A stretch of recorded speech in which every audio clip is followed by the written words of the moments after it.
Welcome to Actum Sudan's podcast, where we venture beyond the familiar paths of business and commerce, guiding you through Sudanese books, authors, and insights into the history of the Sudan. That's right.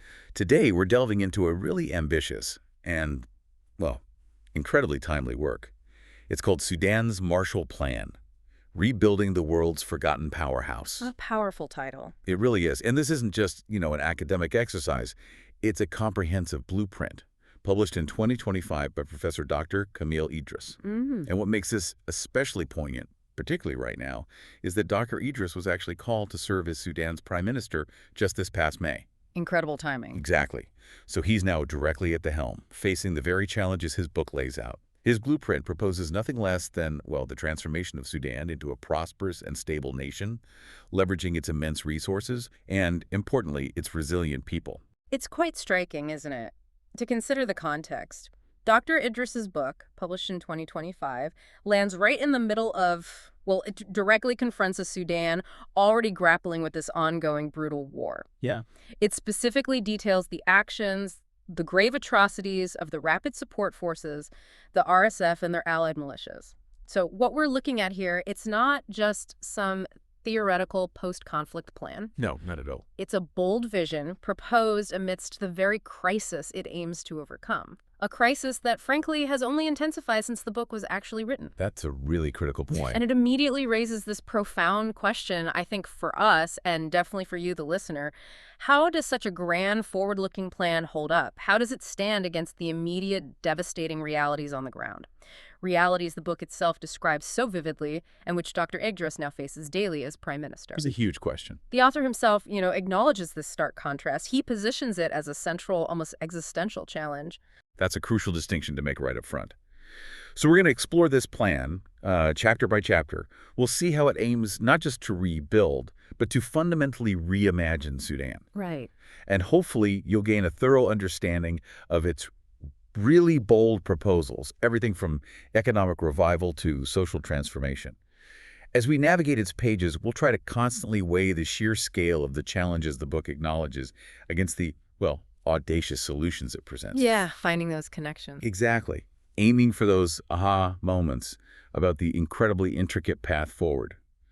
Dr. Idris frames this plan, it's important to note, not as just an option, but as an absolute necessity for Sudan's future. So after laying out that brutal present, Dr. Idris then shifts focus, turning our attention to Sudan's inherent potential. He starts with this really powerful idea of the forgotten powerhouse. It's evocative. It really is.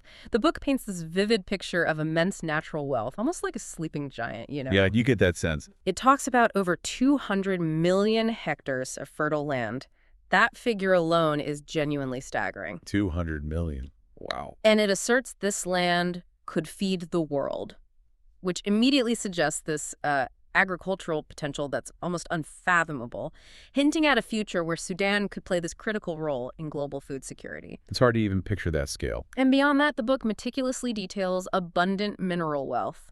We're talking gold, oil, though. Yes, much of that geography shifted with South Sudan's secession, copper, even uranium. A whole treasure chest, basically. Pretty much. And then, of course, there's the life-giving Nile River, a consistent, abundant water source that could be leveraged in so many ways: hydropower, agriculture, industry. Right, the potential seems endless on paper. And this is the core paradox. As the book powerfully points out, this is a nation held down by poverty, by despair, and tragically consistently defined by war. It's this massive contradiction, isn't it? Yes. So rich, yet so poor. That paradox is absolutely central to the book's premise. It highlights that Sudan's wealth, it hasn't just disappeared. It's been consistently ignored, tragically mismanaged, or, frankly, outright exploited. For whose benefit? Well, for the benefit of a select few, rather than for its own people. The prologue really sets this stage powerfully, describing Sudan as a land that holds untold riches beneath its soil and within its culture, yet, alarmingly, is still threatened by hunger.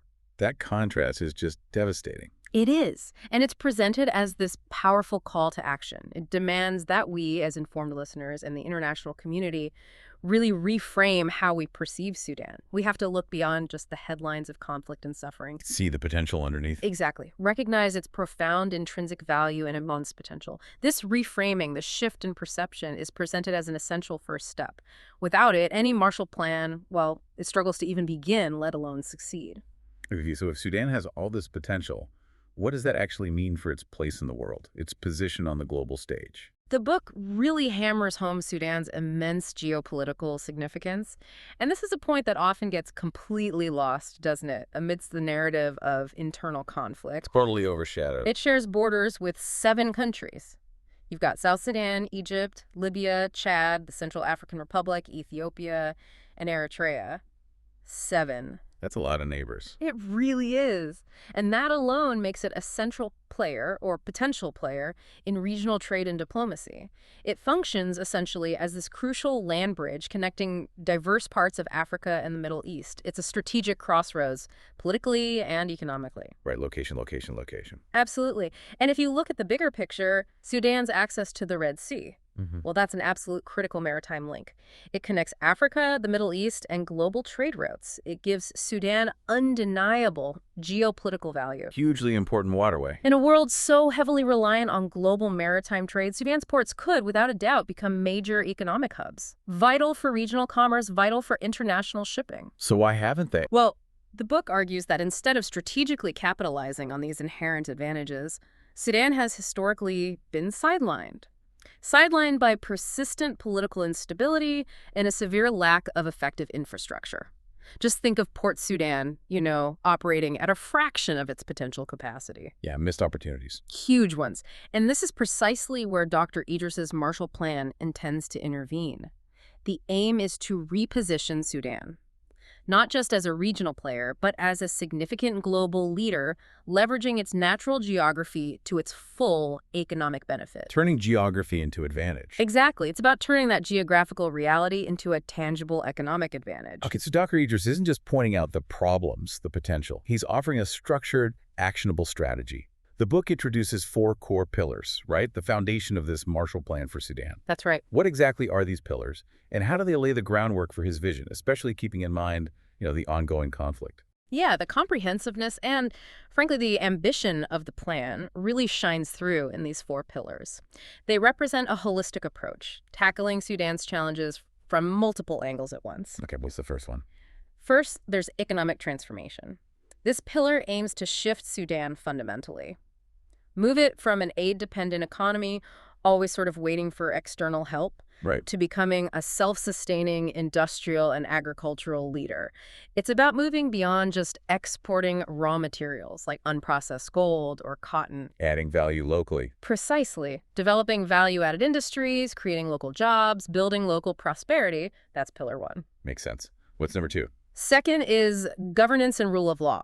This is absolutely foundational. It emphasizes establishing an inclusive civilian government, implementing really stringent anti-corruption measures, which, given the history of resource exploitation, is just crucial. Absolutely critical. And reforming institutions, making them transparent, making them accountable to the people, not just to powerful elites. Okay, that's huge. Third? The third pillar is infrastructure and development. This calls for massive strategic investment in critical areas. Think railways, ports, energy production, roads. The basics, really. The absolute basics, but on a grand scale. These are crucial not just for internal connectivity linking up the different regions of Sudan, but also for external trade links, allowing Sudan to actually engage with regional and global markets effectively. Connecting Sudan to itself and the world. You got it. And finally, the fourth pillar, social rebuilding and human capital. The people part. Exactly. This pillar prioritizes comprehensive investment in education, healthcare, vocational training, and job creation. The goal is to empower the Sudanese people, especially women and youth, who are the majority of the population, making them the primary drivers of this national progress. Investing in their future. And what's really crucial to grasp here is that these pillars aren't silos. They represent an integrated approach. Progress in one area, it deeply depends on progress in the others. They're all connected. Absolutely interconnected. And this is especially pertinent, obviously, in a nation facing the kind of multifaceted, devastating challenges described in the book, including, of course, the ongoing brutal conflict that complicates every single one of these objectives. The plan acknowledges these interdependencies, which I think is a key analytical strength, and the grinding cost of conflict. So, to really understand Sudan today, the book insists we have to look back, look at its past. A past steeped in, well, both greatness and immense grief. It details this incredibly rich history of advanced civilizations, like the ancient kingdom of Kush, which, amazingly, built more than 200 pyramids. More than Egypt, actually. More than Egypt, and even ruled Egypt itself as the 25th dynasty. That deep history, it suggests this profound well of cultural strength, doesn't it? A legacy of sophisticated governance, trade networks. It really belies the current image of a nation in distress. It does. But that ancient greatness was tragically, systematically undermined over centuries of foreign domination. The book explicitly details the exploitation under the Ottoman Empire. And it wasn't just about resources. It shockingly included the systematic practice of slavery alongside extracting gold and ivory. Just brutal exploitation. Yeah. Then that was followed by the Anglo-Egyptian condominium, which further entrenched colonial rule. And as the book argues, deliberately sowed seeds of division within the nation, playing groups off against each other. A classic colonial tactic. Exactly. And this long legacy of foreign control and exploitation, according to Dr. Idris, systematically left Sudan with weak institutions and these deep internal divisions, which directly contributed to the later cycles of conflict and instability that define its modern history. So the roots run deep. Very deep. It's a powerful argument for understanding that present challenges often have these profound historical roots. Historical injustices, they just compound over generations. Which brings us to a really profoundly tragic chapter in Sudan's modern history. The book recounts its post-independence era as, and I quote, a cycle of military coups and failed governance. A bleak description. It is. It details this grim timeline. General Ibrahim Aboud's coup in '58, Jafar Namiri's rule, culminating in Omar al-Bashir's oppressive 30-year rule, which saw, widespread accusations of human rights violations, the escalation of the Darfur War. A very long shadow. A very long shadow indeed. The narrative also highlights the devastating civil wars. The first from 1955 to 1972, the second from 1983 to 2005, one of the deadliest conflicts in modern history. Horrific losses. And then, of course, the Darfur genocide, starting around 2003, where the government backed the brutal Janjaweed militias, leading to an estimated 300,000 deaths and millions displaced. It's just a relentless, heartbreaking timeline of internal strife. And you have to ask, don't you, how can a nation possibly recover when these cycles of violence and mismanagement seem so deeply entrenched, so ingrained in its modern history? It feels almost impossible sometimes. The book specifically connects this tumultuous past to the persistent humanitarian catastrophes we see today, and to the enduring challenge of building a truly unified national identity. It critically notes how leaders have often, tragically, exploited ethnic and religious differences. To maintain power. To maintain power, exactly, rather than fostering genuine national cohesion. This historical analysis, it forms this crucial backdrop.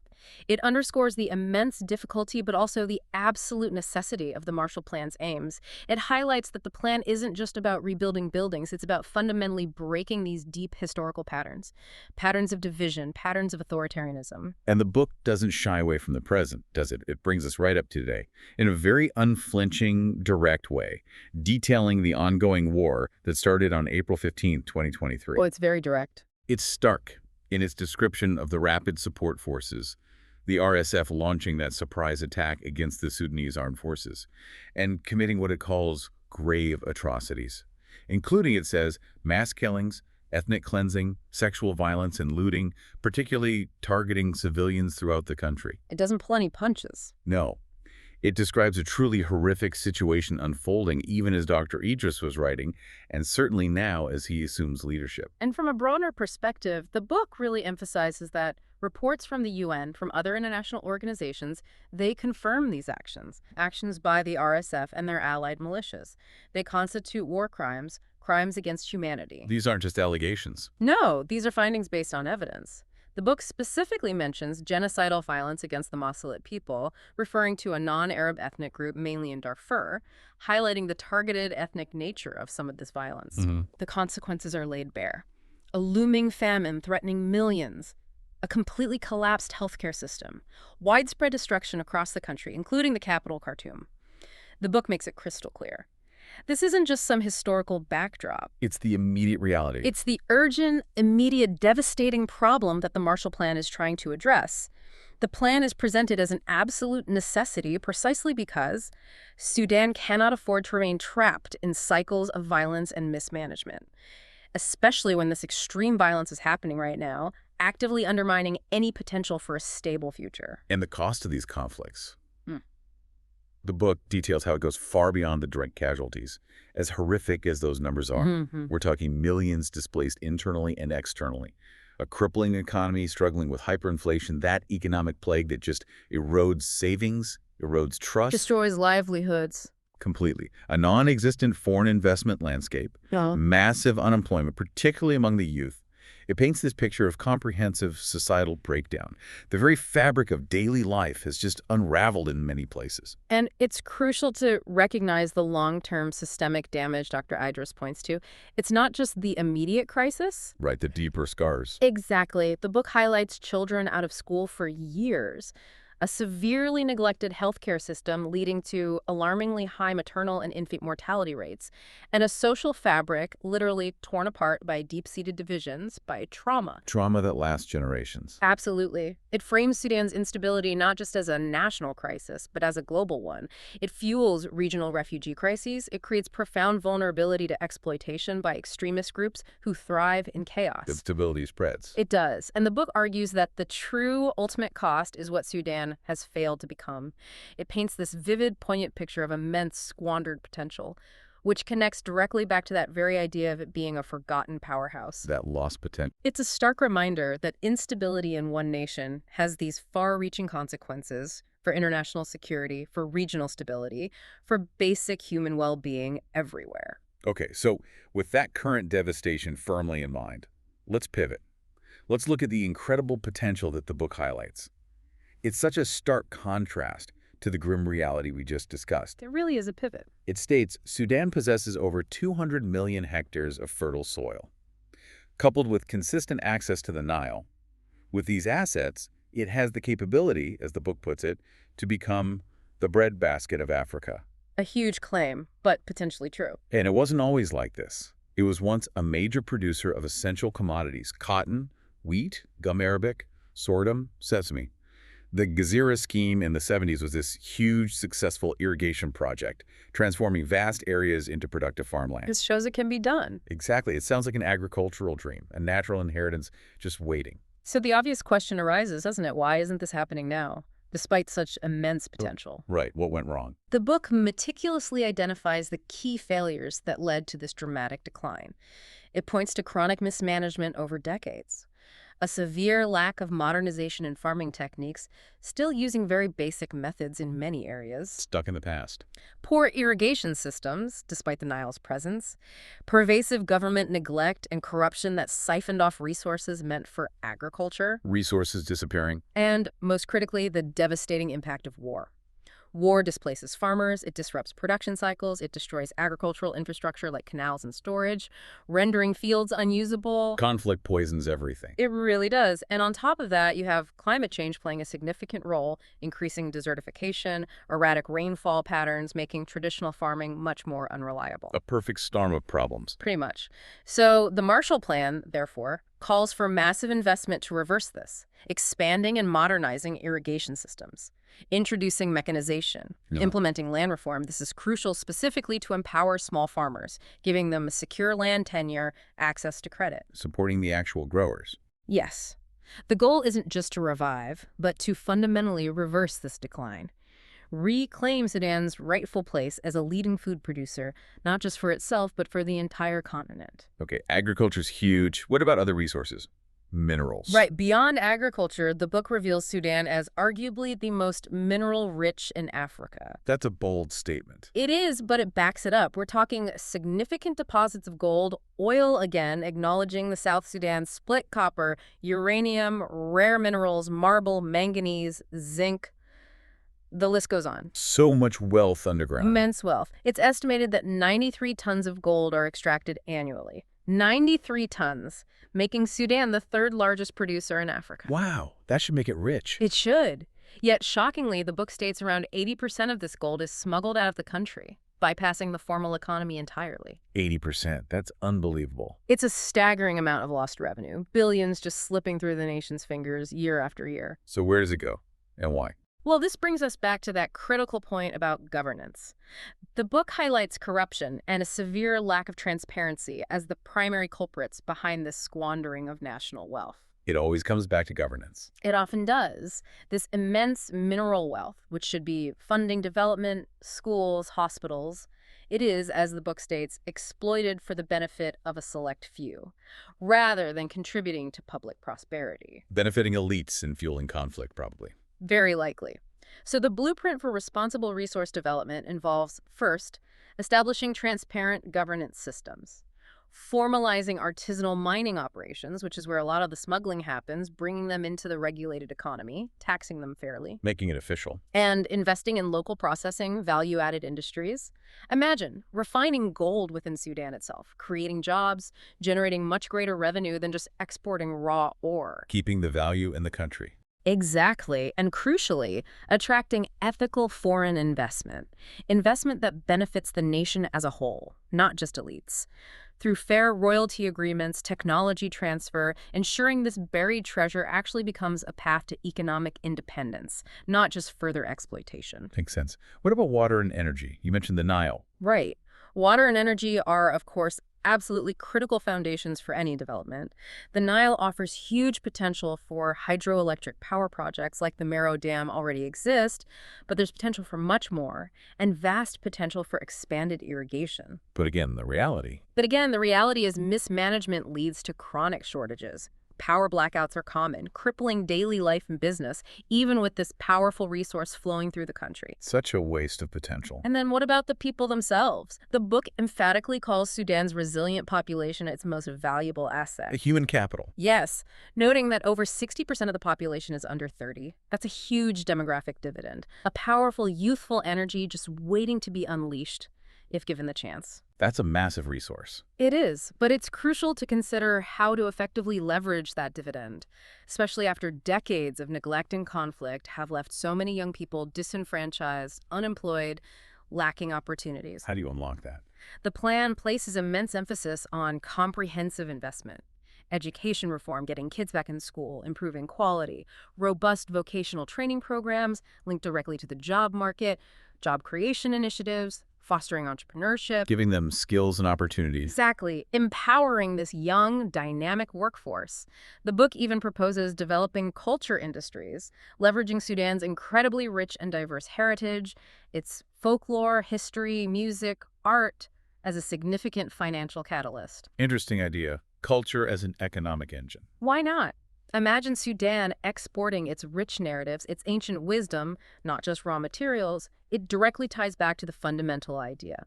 A nation's future prosperity, its stability, it's ultimately determined by the strength, the skills, the engagement of its workforce. People are the key. Without investing in its people, no economic recovery can be sustained, regardless of the gold or the fertile land. It's about empowering the human element, truly building from the ground up. So Dr. Idris's plan explicitly draws inspiration from a pretty remarkable historical precedent, the post-World War II Marshall Plan in Europe. A defining moment in Reconstruction history. Absolutely. That was this truly massive economic aid program. It rebuilt shattered economies, modernized industries, stabilized the entire continent, provided over $13 billion, which was a huge sum back then, to 16 Western European countries. It's a powerful model of successful reconstruction. And one of the most compelling aspects of the book is how it doesn't just mention the Marshall Plan. It actively extracts core principles from that historical success. Learning the lessons. Exactly. Europe wasn't just given handouts, right? It received a comprehensive, coordinated effort. But crucially, it also required the recipient nations themselves to commit to reform, to cooperation. It was a partnership. Very much so. Dr. Idris translates this into 5 key lessons specifically tailored for Sudan. First, investing in infrastructure.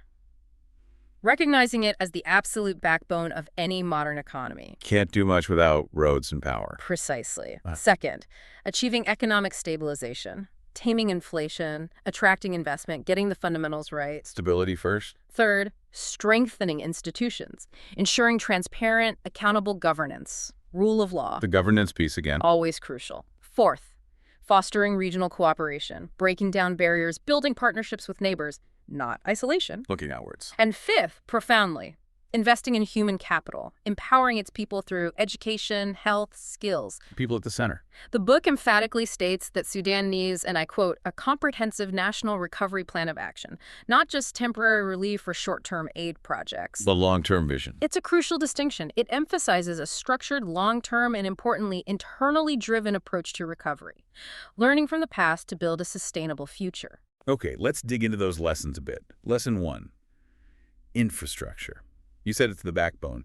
How bad is it really? Well, without roads, bridges, reliable power, economic recovery is practically impossible, isn't it? Fundamentally blocked. The book details Sudan's severe infrastructure problems. Less than 30% of its roads are paved. Think about that. It makes transportation incredibly slow, expensive, limits trade, isolates communities. 30%, that's shocking. Frequent power outages cripple businesses, hospitals, homes. Millions lack access to clean water and basic sanitation. And a huge portion of the country remains digitally disconnected, cut off from the modern world. It's a foundational issue then. It impacts literally everything else. Absolutely. So looking at the broader implications, the plan calls for large-scale infrastructure projects, vital for connecting Sudan internally, integrating it regionally and globally. What kind of projects? Dramatically expanding road and railway networks, linking those rural agricultural areas we talked about with major economic centers, with the ports, enabling efficient movement of goods and people. Connecting farm to market. Exactly. Also, massive investment in diversifying energy sources, focusing heavily on abundant renewable options, solar, hydro to ensure a stable, affordable electricity supply, moving away from expensive, unreliable fuel imports. Leveraging natural advantages like sun and water. And modernizing ports, especially Port Sudan on the Red Sea, is crucial for boosting trade. The book explicitly states, a well-built infrastructure is the backbone of any thriving economy. Without it, no real progress can be made. A clear statement. And it's a direct challenge, isn't it, to the current reality, the reality of war-damaged infrastructure, decades of neglect. It highlights the immense foundational work needed even amidst the ongoing conflict, which again speaks to the plan's forward-looking, almost defiant approach. Okay, lesson 2. Economic stabilization and modernization. Post-war Europe focused intensely on controlling inflation, attracting investment, reviving industries. How does Sudan tackle that? It faces hyperinflation, a weak financial sector, reliance on informal markets. Yeah, it's a very different, much more complex starting point, and the question is critical. How do you stabilize an economy when severe conflict persists, as it does in Sudan right now? Seems almost impossible. The book proposes a multi-pronged approach. Firstly, reforming the banking sector. This is vital to restore public trust, attract savings back into the formal system, increase access to credit for businesses, especially small and medium ones. Getting money flowing properly. Secondly, attracting foreign investment, but the right kind, by ensuring transparency, actively combating corruption, and significantly reducing bureaucratic hurdles, which have historically scared off ethical, long-term investors. Making it easier and safer to invest. Thirdly, diversifying the economy, moving beyond just raw material exports, encouraging investment in manufacturing, in technology, in agro-processing, creating those value-added industries, those higher-skill jobs. Building a more complex economy. And finally, controlling inflation through strict monetary and fiscal discipline. This is paramount. The book argues that a stable economy isn't just an outcome you hope for, it's a prerequisite. It encourages long-term investment and creates a foundation for sustainable growth. You need stability to build anything. Precisely. It's what Sudan desperately needs to break these cycles of poverty, instability, and dependence.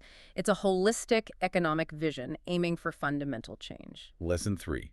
Strengthening institutions and good governance. We keep coming back to this. Europe had relatively strong institutions to build on, even after the war. Sudan, the book asserts, suffers from endemic corruption, instability, weak institutions. Yeah, institutions that consistently fail its people, leading to this profound lack of trust between the governed and the government. It feels like a massive uphill battle, especially when trying to implement something as ambitious as this Marshall Plan. So how does the plan propose to fix that? Well, one of the most compelling aspects here is the unwavering emphasis on judicial and legal reforms, making them truly independent.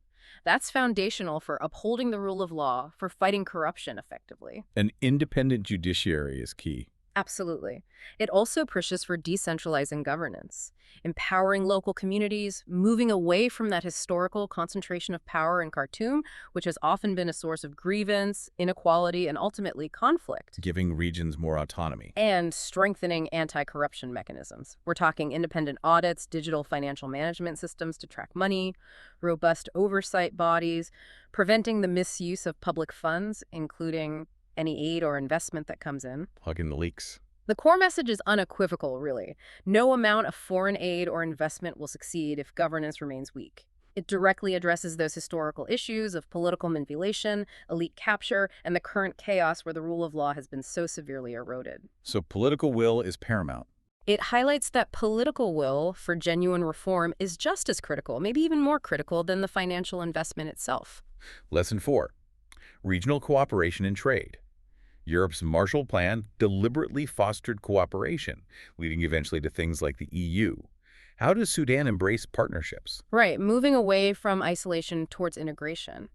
Looking at the broader picture, the plan actively encourages expanding trade and economic cooperation with neighbors Egypt, Ethiopia, South Sudan, Chad, others, aiming for genuine economic interdependence, not just rivalry or suspicion. Building bridges, not walls. Exactly. It proposes investing in regional transport corridors, roads, or railways to facilitate that seamless movement of goods and people across borders. Building broader economic agreements with African and Arab nations to secure markets for Sudanese products, attract investment. Creating a regional economic zone. The book explicitly states Sudan must embrace its role as a regional economic leader, making a conscious shift away from historical isolation and conflict towards a future of collaborative prosperity. It also later specifically mentions Sudan's membership in the African Continental Free Trade Area, AfCFTA. That's a big deal. Huge deal. A massive continental free trade bloc projected to create something like a $3.4 trillion market. The book sees this as a significant opportunity for massive regional integration and growth if Sudan can get its house in order and leverage it effectively. Massive potential there. Yeah. Okay, final lesson. Lesson 5. Investing in human capital. Europe's recovery was about empowering people. How does Sudan prioritize its youth, its women? Yeah, recognizing that human capital is the ultimate engine of progress. And for Sudan, this means prioritizing its youth and women who, as we said, represent this massive, largely untapped resource, a powerful demographic dividend waiting to happen. But how, especially after years of neglect and conflict have devastated education and health? That's the crucial question, isn't it? Rebuilding after such deep systemic failure. The book strongly stresses expanding universal education access, primary, secondary, higher education. But not just access, also quality. Modernizing the curriculum, Skills for the modern world. including STEM subjects, robust vocational training programs aligned with actual market needs, encouraging entrepreneurship, reforming the intellectual property system to foster local innovation, protect Sudanese ideas. Building a knowledge economy. It also makes a specific, powerful point about the importance of women and youth, dedicating an entire chapter to their role as drivers of change, acknowledging their resilience, their potential. Recognizing their agency. Absolutely. The plan states, quite clearly, a well-educated and skilled population is Sudan's greatest asset. Without investing in people, no economic recovery can be sustained. This commitment to human capital development isn't just a nice-to-have. It's seen as essential for transforming Sudan from the inside out, leveraging its young, dynamic population for future growth, truly building from the ground up. Hashtag deep dive into governance and strategic initiatives. Okay, let's dive deeper into some of those governance aspects and strategic initiatives the book proposes. It's absolutely clear, isn't it? Sudan cannot be strong, stable, or prosperous without genuine national unity. Completely fundamental. And the book is candid about the root causes of the historical divisions. Ethnic and regional inequalities you mentioned, over 500 ethnic groups, 100 languages, that colonial legacy widening disparities, political manipulation of sectarianism, unequal distribution of resources. These are deep, deep wounds. They really are. And they require significant, dedicated healing, which is why one of the most compelling parts of the book, I think, are the concrete strategies it proposes for reconciliation, which are just vital in a nation still torn by ongoing conflict. What does it suggest? It calls for establishing a truth, Justice, and Reconciliation Commission, explicitly drawing inspiration from South Africa's post-apartheid model. To address the past. Exactly. To investigate past conflicts, provide reparations to victims where possible, ensure accountability for atrocities, which is crucial for breaking cycles of impunity, and ultimately rebuild trust between communities. A huge undertaking. Monumental. Beyond that, it pushes for inclusive governance, ensuring power sharing, fair political appointments that actually reflect Sudan's vast diversity, not just one group or region. Representation matters. Hugely. It also emphasizes building a unified national identity. Through reformed education curricula that teach shared history, through cultural exchange programs, promoting equitable economic development across all regions so no area feels left behind. Addressing the economic roots of conflict. Yes. And implementing disarmament, demobilization, and reintegration DDR programs for former fighters. This last point is obviously directly relevant to the current RSF conflict. Critically relevant. It addresses the imperative of disarming and reintegrating these heavily armed groups back into a peaceful society. A monumental challenge, frankly, but one that must be overcome for any lasting peace. Okay, turning back to the economy. Agriculture is the backbone. We know the potential, but also the problems: outdated farming, poor infrastructure, neglect, war, climate change. How does the roadmap propose to fix this giant? Well, the roadmap for agricultural revival is, as you'd expect, ambitious and multifaceted. It aims to finally unleash that potential we talked about. What are the key steps? Large-scale investment in modern irrigation systems, canals, pumps, water management, mechanization tractors, harvesters to dramatically improve productivity over traditional methods, land reform policies specifically designed to empower small farmers. By providing them with secure land rights, which is often a huge issue, and vital access to credit, seeds, fertilizer, technical support. Strengthening local markets first, prioritizing food security within Sudan before pushing heavily for exports, ensuring Sudanese people are fed by Sudanese land. Food security first. Then, investing significantly in livestock, which is a huge sector, and agro-processing industries. For example, building meat processing plants for export to lucrative Gulf markets, or processing cotton locally instead of exporting it raw. Moving up the value chain. Precisely.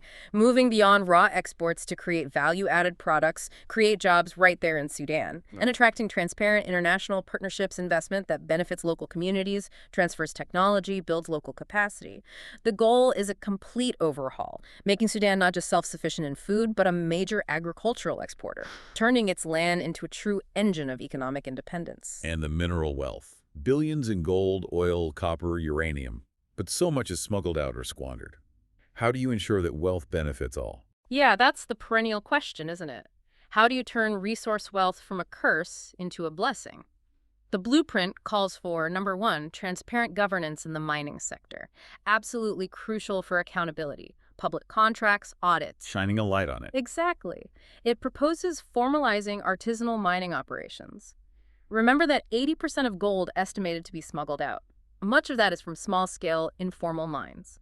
Bringing them into the regulated economy, providing support, ensuring safety standards, taxing them fairly that could capture huge amounts of revenue. Tapping into the informal sector. And developing local processing capabilities. So, for example, gold is refined in Sudan, not just shipped out as raw ore, creating value-added industries, local expertise, more jobs, investing in the necessary mining infrastructure roads, power to mining areas. Making it viable. Ensuring rigorous environmental and social responsibility.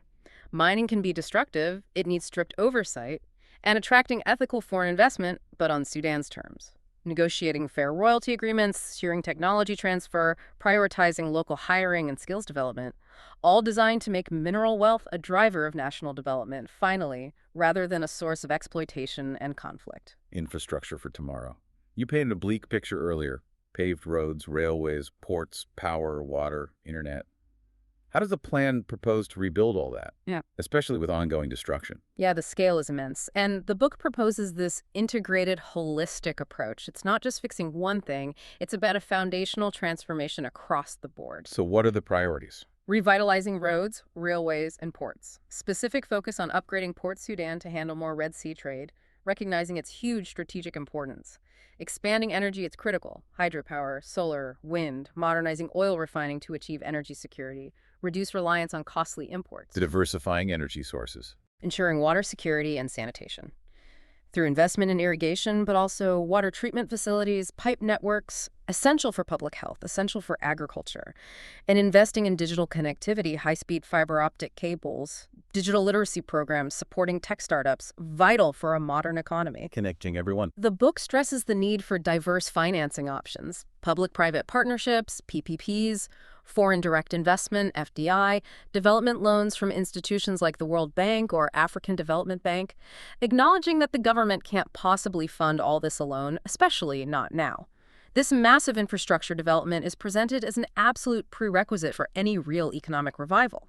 Even more crucial, perhaps, in the context of war-damaged cities and disrupted supply chains, it's about rebuilding the very foundations. And empowering people, education and healthcare. You mentioned the collapse. Over 3 million kids out of school, low literacy, weak healthcare, high mortality. How does the plan tackle rebuilding society itself? That's maybe the most fundamental challenge, isn't it? How do you rebuild society when its most basic services for human development are in such dire straits and further hammered by conflict? Where do you even start? The plan proposes a sweeping national education reform, aiming for universal primary and secondary access, getting those millions of kids back into classrooms, modernizing the curriculum, more focus on STEM, critical thinking, vocational training alongside academics, reforming higher education to actually align with job market demands, ensuring graduates have practical, employable skills. Education for the future. And for healthcare, it suggests expanding access, especially in rural and underserved areas, maybe through networks of local clinics, mobile health services, a heavy focus on preventative care vaccinations, maternal and child health programs, nutrition, strengthening infrastructure, hospitals, equipment, technology, and ensuring sustainable financing. The book actually suggests a dedicated 20% national budget allocation to education and exploring options like national health insurance. Significant commitments. Absolutely. It explicitly states that a well-educated and healthy population is Sudan's greatest asset, the cornerstone of its future. Without investing in people, no economic or social recovery can last. It makes human capital development not just a social goal, but an absolute economic imperative. Global partnerships. Yeah. Sudan's strategic position, resources, young population. It seems like it should be a major player. What's holding it back, and how does the plan address that? Yeah, all the tangible ingredients seem to be there, don't they? Geography, resources, people. But the book emphasizes that overcoming political instability, weak infrastructure, and the long legacy of sanctions and isolation are the primary obstacles. Okay, out of the past. Exactly. So the roadmap for global partnerships involves strengthening regional trade. First, really leveraging that AFC-FTA membership we talked about, that potential $3.4 trillion market. Attracting diverse foreign investment, looking particularly towards Gulf states and Asian partners who have shown interest. Developing new export markets for Sudanese products, processed agricultural goods, minerals refined locally. Finding new customers. Rebuilding diplomatic relations that have suffered badly during periods of conflict and isolation. Investing heavily in technology and digital transformation to actually compete globally in the 21st century. The ultimate vision. For Sudan to become a top agri and food supplier to the region and the world. A trade hub leveraging its geography. And a leader in diplomacy, moving beyond its current troubles to become a key constructive player on the global stage. And finally, good governance again. The book argues sustainable development is impossible without strong institutions, without transparency. Poor governance has led to lost trust, economic mismanagement, weak rule of law, barriers to investment. It's the foundation that everything else rests on or collapses without. And the question is, what are the practical steps needed to overhaul such deeply entrenched issues? Sorry, how do you actually do it? The book details comprehensive governance reforms. For rural development, it highlights targeted investment in infrastructure, agriculture, schools, clinics in rural areas where 65% of the population lives. This isn't just social welfare, it's an economic necessity and a pillar of stability, reducing that dangerous gap between urban centers and the periphery. Addressing inequality. For civil service reform, it tackles the big problems: politicization, overstaffing, corruption, outdated methods. It calls for merit-based recruitment and promotion, right-sizing the workforce, making it efficient, not just bloated. Transparency in appointments and budgets. Adopting e-governance to improve services and reduce opportunities for graft. Building a professional, responsive public administration. A modern civil service. Then there's a section that's particularly poignant, given the current war, stolen heritage. Ah, yes, the looting of museums. Exactly. The book describes the widespread looting and smuggling of the nation's museums by the Rapid Support Forces, RSF, allied militias, and opportunistic criminal networks. It treats this as a cultural catastrophe. It's not just lost objects, it's an attack on cultural memory, on national identity. A deliberate attempt, perhaps, to erase the narrative of a unified Sudan. Wiping out history. The plan proposes urgent action, international coordination with UNESCO, Interpol to track and recover items, digital cataloging of what's missing, intensified border monitoring, sanctions against the networks involved in trafficking, public awareness campaigns, and crucially, post-conflict museum reconstruction and support. This section is a powerful example of the book directly confronting the destructive cultural impact of the ongoing war, seeing it as integral to the rebuilding process. Culture is part of the recovery. Absolutely. Beyond this, it advocates for strengthening fundamental institutional foundations, judicial independence, truly independent courts, transparent public finance publishing budgets, maybe creating a sovereign wealth fund to manage resource revenues accountably, building inclusive leadership, fair representation for women, youth, all regions, and empowering civil society and a free press to act as vital watchdogs. This holistic approach to governance is presented as the bedrock. Without trust, without accountability, none of the other plans can truly succeed. It all ties together. The book moves beyond just analysis to a direct call to action, doesn't it, for everyone involved? Yes, it does. Aimed at political leaders, business leaders, civil society, the Sudanese diaspora, the international community, it identifies 5 urgent priorities. Achieve political stability, rebuild the economy and infrastructure, invest in human development, forge global partnerships, and ensure sustainable development, including climate resilience. But then goes even further, introducing some really big, transformative, long-term ideas, almost audacious given the current situation. And this is where the sheer scale and the truly forward-thinking nature of Dr. Idris's vision become apparent. Even in the face of immediate devastation, he lays out these ambitious goals. He highlights, for example, the untapped Red Sea treasures. What does that refer to? He details the 1974 Sudan-Saudi Arabia Agreement for joint exploitation of mineral deposits under the Red Sea, gold, silver, copper, zinc, cobalt, in a place called the Atlantis, the Second Deep. Plus, potential oil and gas, fisheries, tourism.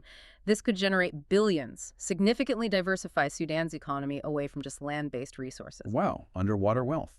Then he proposes a nuclear project for peaceful purposes, making the case for nuclear power not just for energy security ending the blackouts, but for broader economic and industrial growth, science and technology advancement, even medical benefits like cancer treatment isotopes, agricultural uses like pest control, and crucial water resource management through desalination. Nuclear power is ambitious. Very. The idea of joint defense agreements is also floated, aiming to strengthen national security, build more advanced professional military capabilities, promote regional stability through cooperation maybe with the African Union, the Arab League, and crucially, reduce dependence on potentially unreliable foreign powers for security. Building self-reliance in defense. A Future Generations Fund, FGF, is outlined. Basically, a sovereign wealth fund, like Norway or some Gulf states have, to ensure long-term economic stability, preserve wealth from non-renewable resources like oil and gold for future generations, attract investment, mitigate that resource curse dependence, and provide sustainable financing for reconstruction efforts down the line. Saving for the future. It directly tackles the massive challenge of writing off foreign debt. Sudan has this crippling $50+ billion external debt burden.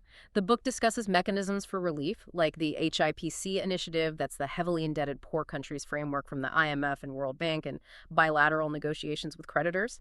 Lifting that debt burden would free up enormous resources. A clean slate financially. And finally, it strongly advocates for a federal system of governance, arguing it's the best way to manage Sudan's vast diversity, enhance local governance and participation, prevent over-concentration of power in Khartoum, facilitate conflict resolution by giving regions more stake, and promote more equitable economic development across the country. Alongside this, it reinforces the need for post-war national reconciliation, inclusive peace dialogues, transitional justice, DDR, economic recovery targeted at war-stricken areas. Big structural changes. Huge ones. These initiatives, they are undeniably challenging long-term projects, but they're presented as absolutely essential for Sudan's long-term survival and prosperity. Implicitly, they're also crucial for overcoming the present devastation of war by offering this concrete, ambitious alternative future. It's really a testament to the belief that even in the face of ongoing, brutal conflict, even with heritage being stolen as we speak, a comprehensive visionary plan for rebirth must be laid out now, providing a clear pathway out of the chaos. So we've journeyed through Professor Dr. Kemal Idris's Sudan's Marshall Plan. A truly comprehensive, remarkably forward-looking vision for a nation striving, literally, to rise from the ashes. That's quite something. From leveraging its vast agricultural and mineral wealth, to empowering its youth and women, rebuilding critical infrastructure, implementing these radical governance reforms, the book presents this meticulously detailed roadmap for transformation, emphasizing a future where Sudan can, hopefully, reclaim its place as a regional and even global powerhouse. But what's so particularly striking, and frankly the critical challenge the book squarely faces, is the profound urgency and the sheer scale of these ambitious proposals set against the very real, ongoing conflict that the book itself vividly describes. The elephant in the room. Absolutely. We've talked about the RSF's atrocities, the collapsed healthcare, the widespread destruction, the tragic looting of national heritage happening now. This plan isn't just for some theoretical post-conflict Sudan down the road. It's presented as necessary for a nation that must find the will, the leadership, the collective commitment to act now.